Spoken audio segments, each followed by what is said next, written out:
Welcome to 5 Minutes VHDL Podcast, the podcast where we talk about VHDL and hardware design. I'm Francesco Ricchichi, and before starting to see how to write rather than to describe our VHDL, I would like to give you a final consideration. I remember many years ago, a colleague of mine, Vincenzo. Unfortunately, he left us when he was about 30. I wish to dedicate him this episode. I remember that he used to say, which came back to me while I was choosing the topics of this episode. Nothing works. And when it works, it's because we have not tested it enough. To be honest, the Enzo's version was a little bit more colorful, but even so it makes the idea. When we describe an hardware circuit or write a software, for example, one of the most difficult things, especially when the project is complex, is the verification of functionality of what we have to do. Abraham Lincoln used to say, "Give me 6 hours to chop down a tree, and I will spend the first 4 sharpening the axe." I think I have stressed this concept a lot in the previous episode, but coming back to our test, digital electronics help us in this topic because it allows us to create a test bench with the same language and the same philosophy and the same tools used for the design of the project.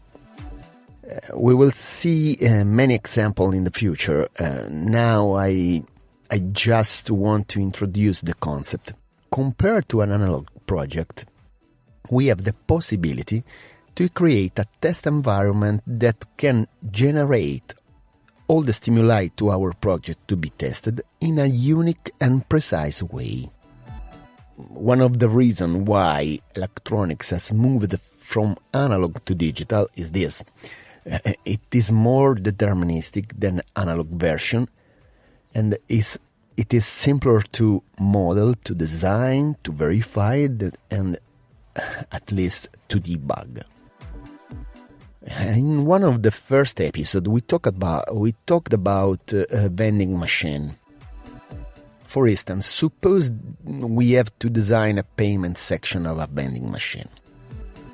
Once we have designed our VHDL code, we have to check if it works properly. For sure, we could make our candy distributor and see if it works. But I don't think it is an efficient way, and it is also difficult to implement at first instance. A more efficient way is to generate a virtual environment that help us to simulate the VHDL design. Technically, is a test bench. In the next episodes, we will see how to create such design, and we will see many examples of test bench and VHDL design.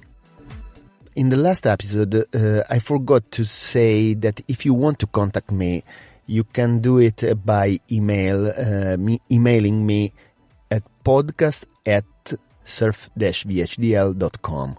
You will find all these references to the episode description. Don't forget to join the Telegram channel. And if you want, leave a review on iTunes so you can help me.